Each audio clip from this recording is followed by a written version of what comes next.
Men in America podcast, hosted by OG FOXXIE.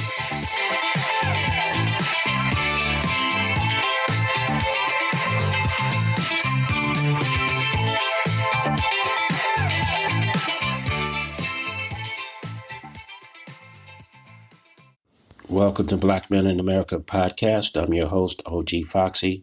In this episode of Black Men in America, we're unpacking a conversation with Vice President Kamala Harris, who recently visited Philly Cuts to discuss her opportunity agenda, a policy designed to uplift Black men and address systemic disparities. We'll also take a hard look at the mounting criticism surrounding Donald Trump, from his divisive comments to allegations of self-preservation over national interest. So let's get started. Kamala Harris visits Philly Cuts for a conversation about her opportunity agenda for Black men. Clear up the misinformation about your background on criminal justice. I was probably one of the first elected prosecutors in the country to say we need to have reentry initiatives. And I designed from scratch and wrote out a program that focused in particular on young men who were arrested for drug sales. My policy was that we were not going to jail people for simple marijuana. By the way, right now, I believe we need to just actually legalize the whole thing, and that's part of my platform. For sure. Shakur over here is a dean of students, and he works with our young people every day. I'm from Philly, born and raised, uptown to be exact. I've been in education for 10 years. I started off as a teacher's assistant in a school in North Philly. Only 1% of teachers in public schools are Black men. Yeah, for sure. 1%. The statistics are, if a Black child has a Black teacher by the end of third grade, they're like 13% more likely to go to college. To go to college. Mm-hmm. And, part of actually my focus and agenda is what we've got to do to create incentives, which really are not necessarily incentives in terms of the will, but also we don't pay teachers enough. Right. Student loan debt is an issue, and thinking about how we create incentives to actually recruit and retain, because we know the benefit to overall society, and in particular to our children. The beauty of human nature also is that when you set a high bar and you give people the chance to reach it, especially starting with our children, they will go for it every time. Every single time. If you give a child from the beginning of their life all reinforcement that tells them they can be anything and do anything, and that they are loved and that they are special. I mean, that is one of the keys, I think, to what we can do for the children of our families, our community, right? I mean, I think about it, I grew up at a time where, Aretha was singing, "You Are Young, Gifted, and Black." Mm-hmm. And every signal we received told us that. Right. And, we weren't particularly special, but everybody told us we was. Right. And we believed them. But what we were talking about is representation and why it matters. That's right. Being able to see yourself as a heroic figure. Yeah, right. Everybody feels lonely. Everybody feels like just things aren't going your way. And when you look around, the way that society is being constructed, the way that it's just everything is so against you. No matter who you are, you're going to have to hit the same roadblocks in life. As a Black man, it was about 2 weeks ago you released your plan for Black men. And first, let me say thank you for doing it. I love it. But it's based on work I've been doing for years, by the way. Exactly. Right? Yeah. But a lot of times brothers don't feel seen. Yeah, but understandably. And so literally having a plan that says, Black men, this is for you, was extremely important. What we're seeing is getting more brothers to actually understand what's in the plan. But you also talked about other things. I mean, I read the plan. So, for example, to your point, I also know history to understand why people feel the way they do right now, and it's based on fact. You look at World War II. Okay.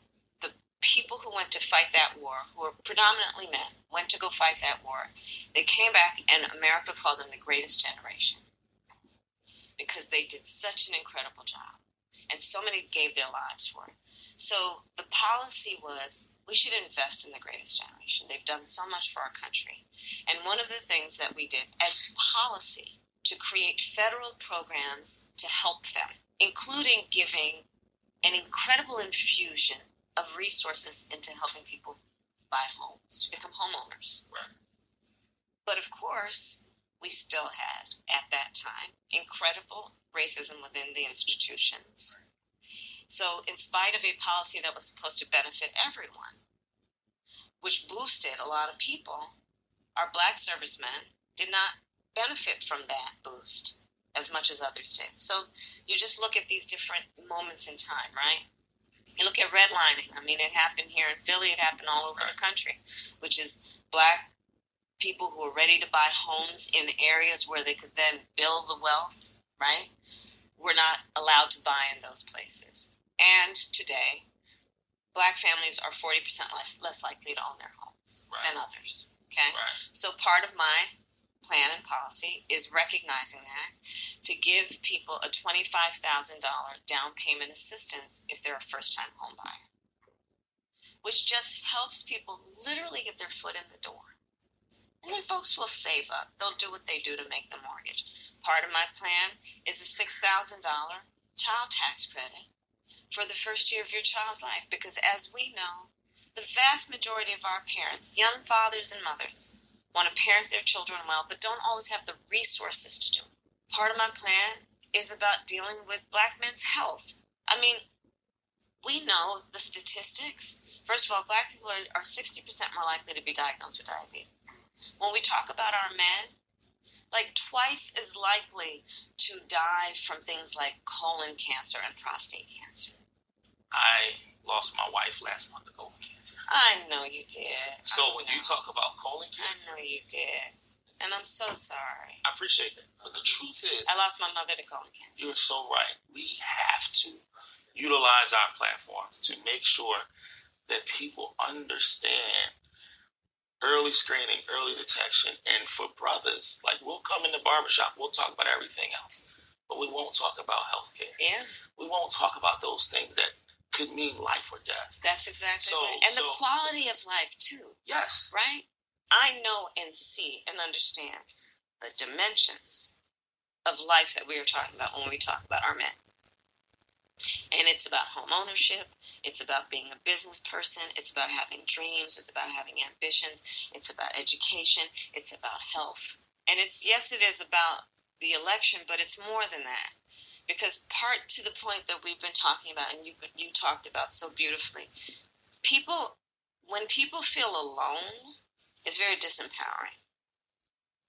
Right? When you feel it's like you against the world, it's very disempowering.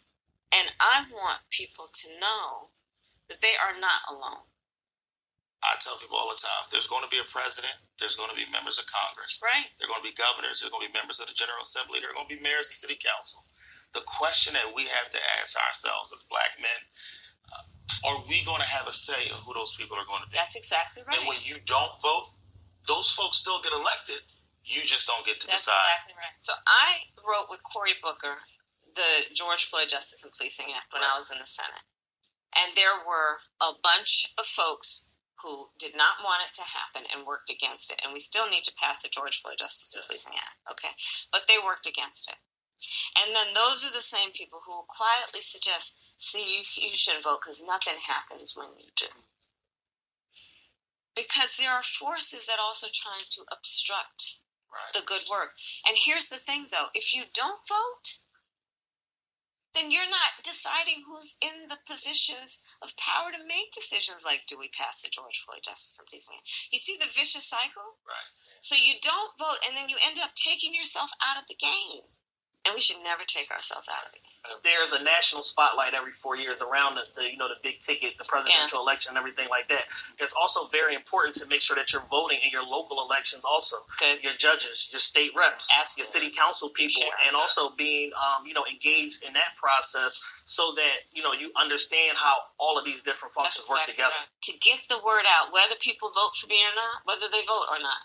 Well, although we want to encourage them to vote for me. Everybody's But let's get the word out so people also understand what they have a right to expect and demand. Because this is not about doing anybody a favor. It's literally the right thing to do.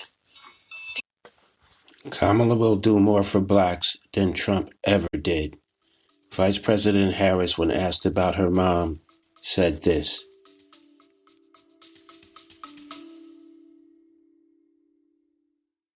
Ratings and reviews can help the Black Men in America podcast reach a wider audience, and donations will improve the quality of our content. To donate, just click on the support the show link. Thank you.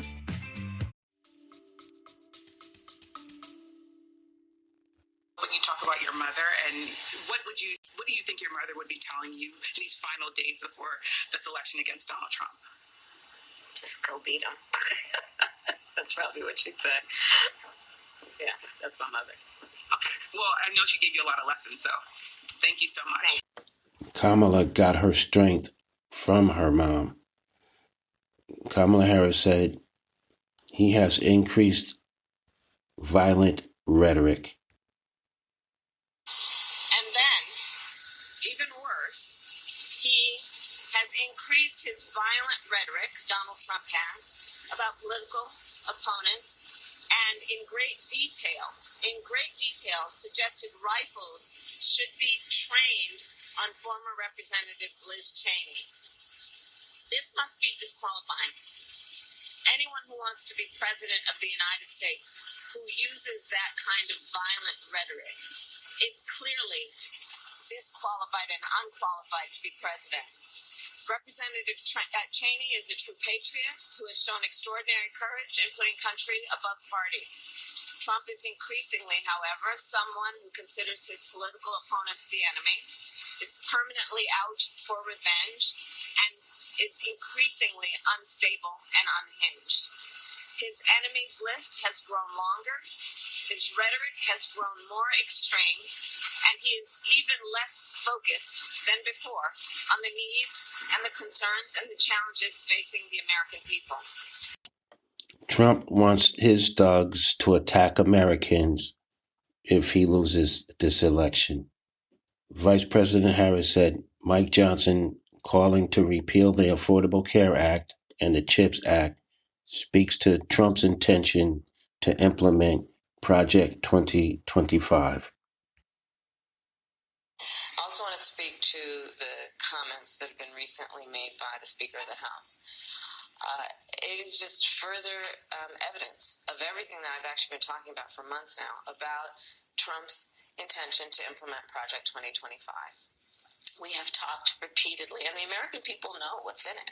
We've talked repeatedly about their intention to get rid of the Affordable Care Act, now to get rid of the CHIPS Act. And let's talk about manufacturing, which is a critical issue for many of the states that will make the difference in this election. Donald Trump, when he was president, lost 200,000 manufacturing jobs. We have created over 700 new manufacturing jobs. It is my plan and intention to continue to invest in American manufacturing, the work being done by American workers, upholding and lifting up good union jobs, which are good paying jobs, and doing the work of investing in American industries, including our industries of the future. That is the way we are going to win the competition with China for the 21st century, and that is the kind of leadership that America deserves in their president. Project 2025 is a losing agenda for all Americans. Barack Obama said Kamala Harris will be a president for all Americans. Most of all, Donald Trump wants us to think that this country is hopelessly divided between us and them. Between the, quote, real Americans who support him, of course, and the outsiders who don't. The enemies within. Because Donald Trump understands, and he's not wrong about this, that dividing people, making them angry, will boost his chances of being elected. It's not good for the country, but it might improve his odds. We saw it last night. I know nobody's going to boo now. All you're going to do is vote. So the man holds this big rally at Madison Square Garden.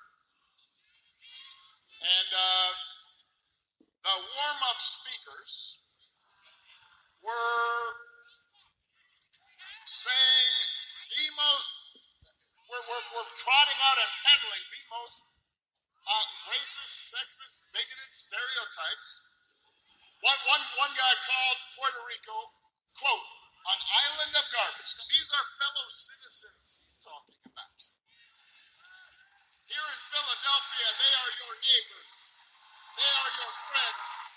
They are your co-workers. Their kids go to school with your kids. These are Americans. They're people. And that is the reason why this election should not be close. It should be clear. Here's a good rule. If somebody does not respect you, if somebody does not see you as fellow citizens with equal claims to opportunity, to the pursuit of happiness, to the American dream, you should not vote for them. You should not expect them to make your life better. They will not help you make the they will not help you pay the bills. They're not gonna work hard to make sure your kid gets a good education. They're not gonna help you with a down payment on a house. I mean, we have to reject the kind of politics of division and hatred that we saw represented. America's ready to turn the page. America's ready for a better start. Philadelphia, we are ready for a president, Kamala Harris. And the good news is Kamala Harris is ready for the job. Trump is in this to save himself from going to prison. John Legend's takedown of Donald Trump. Donald Trump had 4 years. We saw what he did with those 4 years. That's right. He talked big about the working class, but who did he really serve? Wall Street, billionaires, big corporations, whichever dictator wrote him a nice note or gave him a hug. And while Americans were asking for help, he handed out tax cuts to the wealthy, fought to strip families of affordable health care, and cheered on the bans that ripped away women's reproductive freedom. He failed miserably when America faced the biggest pandemic in a century. He was unprepared, incompetent, and woefully unserious. When neo-Nazis marched in the streets of Charlottesville, Virginia, he tried to look at the bright side and make excuses for them. And when America decisively, 7 million votes decisively, fired Donald Trump from his job,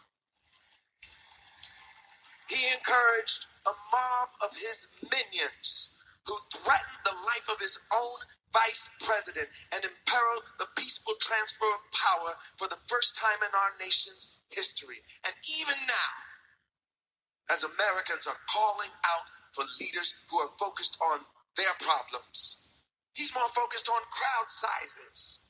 That's his vision of how he uses his power, keeping himself and his rich friends rich, ignoring struggling families, and sowing division and fanning the flames of hate and violence in this country. John was on point. Cardi B said, I can't stand a bully. Let me tell you something. I can't stand a bully. But just like Kamala, I always stand up to one. All the time, I'm ready for him. Yeah. And I'm going to be real with y'all. I wasn't going to vote this year. I wasn't. But Kamala Harris joining the race, she changed my mind completely. I did not have faith on any candidates until she joined the race and said the things that I wanted to hear, that I want to see next in this country. All right? I believe in every word that comes out of her mouth. She's passionate, she's compassionate, she shows empathy, and most of all, she is not delusional. Yeah. Trump is a weak bully. Hakeem Jeffries said Donald Trump is a chaos agent. Donald Trump is a chaos agent. Anything that Donald Trump touches turns into chaos. 4 years of chaos in Washington, D.C. with Donald Trump as president. A lifetime of chaos in New York City with Donald Trump as a resident. Atlantic City turned into chaos. Who can bankrupt a casino? I thought the house always wins.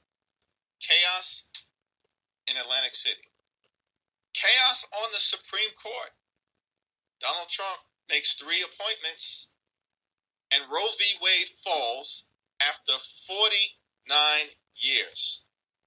A woman's freedom to make her own reproductive health care decisions, gone. Donald Trump touches the Supreme Court, nothing but chaos. And of course, when it comes to Trump University, chaos. Hardworking Americans robbed of their hard-earned money. Donald Trump is a chaos agent. Everything he touches results in chaos. We are not going back to Trump and his chaos. Donald Trump on Liz Cheney said, let's put her with a rifle standing there with 9 barrels shooting at her. And I don't blame him for sticking with his daughter, but his daughter is a very dumb individual, very dumb. She's a radical war hawk. Let's put her with a rifle standing there with 9 barrels shooting at her, okay? Let's see how she feels about it. You know, when the guns are trained on her face. Trump should be arrested for threatening Liz. We know the truth. Donald Trump says he wants to go back to when he was president. How'd that work out? Under Trump, America lost 188,000 manufacturing jobs, the greatest loss in modern history. Was COVID responsible? No, it started before COVID. Trump lost 2.7 million jobs. We gained 16 million since he left office. The stock market has increased 50% since Trump left, hitting record highs. But it's not just about numbers. Trump tore America apart. I'd like to punch him in the face. Very fine people on both sides. He degraded women. That is one dumb woman. Attacked our heroes. I like people that weren't captured. Trump was a terrible role model. In front of the Boy Scouts, he bragged about orgies on yachts. The Boy Scouts. Trump elevated people you don't want to know. Weirdos, creeps. Every day, Donald Trump was in our face. Every day had to be about him. When he lost, he tried to end American democracy. Next time he'll be worse. He's more angry, older, losing it. Now he's a criminal, desperate to save himself. Enough. It's time to move on. Give somebody else a shot. Optimistic, positive, determined to help bring us together. America or Trump? America is better without Trump. Trump said they got us into Ukraine. Stupidity. They got us into Ukraine. We should have never gone into Ukraine. If I was president, you would have never gone into Ukraine. This is not a charity event. This is an election for the biggest and toughest job in human history. There are no U.S. troops in Ukraine. These are Trump's words. He's not a war hero. He's a war hero. 5.5 years. He's a war hero because he was captured. I like people that weren't captured. Please don't call them animals. They're humans. I said, no, they're not humans. They're not humans. They're animals. The communists, Marxist, fascist, and the radical left thugs that live like vermin within the confines of our country, that lie and steal and cheat on elections, and they'll do anything, whether legally or illegally, to destroy America.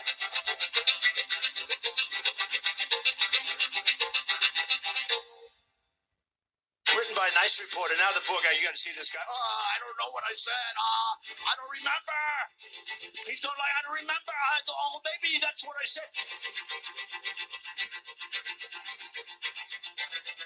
Do you believe in punishment for abortion? Yes or no, as a principle? The answer is that there has to be some form of punishment. For the woman? Yeah, there has to be some form.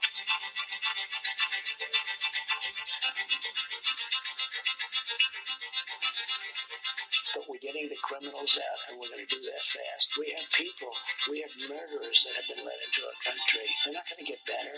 We're going to get all of those people out, and we're going to get them out fast.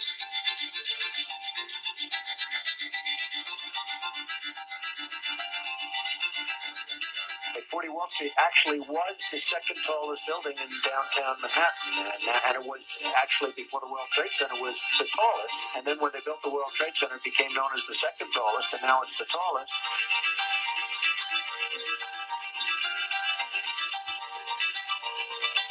Any Jewish person that votes for Democrats hates their religion, they hate everything about Israel, and they should be ashamed of themselves. Trump is an evil person. In case you missed it. And it's not her. It's the people that surround her. They're scum. They're scum. And they want to take down our country. They are absolute garbage. Total piece of garbage. Garbage. Garbage. Garbage. Talking about garbage. Garbage. Garbage. Garbage. Garbage. Talking about garbage. I'd love to be nice, but I'm dealing against real garbage. Garbage. Garbage. Garbage. Can I use the word garbage? Garbage. Garbage. She's scum. She's garbage. This scum. This garbage. Pile of garbage. First time I've ever said garbage.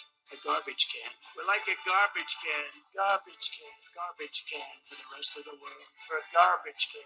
How do you like my garbage truck? This truck is in honor of Kamala and Joe Biden. Trump is trash. J.D. Vance says this about Trump. I'm a never Trump guy. I never liked him. It makes you think that at a fundamental level, this is sort of a he said, she said, right? And at the end of the day, do you believe Donald Trump, who always tells the truth? Just kidding. Or do you believe that woman on that tape? I cannot stand Trump because I think he's a fraud.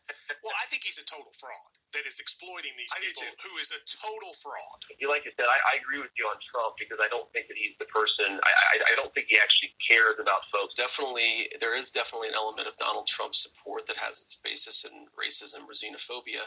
I think there's a chance, if I feel like Trump has a really good chance of winning, that I might have to hold my nose and vote for Hillary Clinton. I think that I'm going to vote third party because I can't stomach Trump. I think that he's noxious and is leading the white working class to a very dark place.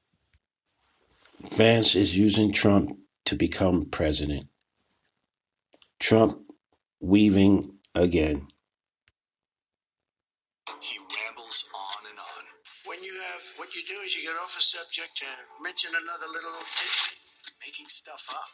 They're eating the dogs. They're eating the cats. They're eating the pets. And sometimes making no sense at all. Saudi Arabia and Russia will be duped. He used to be a wrecking ball. On 4 occasions, I've taken advantage of the laws of this country. Now, he's just a wreck. I am trying to buy your vote. I'll be honest about that. That's true. This November, vote for a new generation. A chance to chart a new way forward. Trump is totally unstable. Donald Trump is Project 2025. Do you already have like plans, proposals ready to go if you get elected? You start the deportation process. You start sealing off the border and doing executive orders, whatever it takes, whatever's within your power. It's already done, ready to go. Have you seen Tom? You've seen Tom Homan. He's coming on board. They're all coming. The whole group is coming on board. Brandon Judd. These are all guys. We had the border the best. Project 2025 is real. Trump hatred of women is bolder and clearer than ever. And the first word she heard was the word the C word. Every woman has heard it. From the angry ex, from the asshole boss.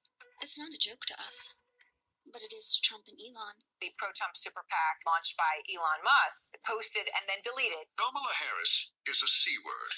You heard that right. A big old C word. They even end it with "see you next Tuesday." Well, for once, they're right. America is better off without Trump. He is a racist, misogynistic loser. Finally, Trump performed sex on a mic. He is completely lost and has completely lost it. Well, that's it for this episode of Black Man in America. Thank you for joining us. Remember, your voice matters. Don't forget to vote and make your voice heard. Keep tuning in for more insightful discussions and stay connected with us on all platforms. And may God bless us all. Black Man in America podcast and OG FOXXIE production.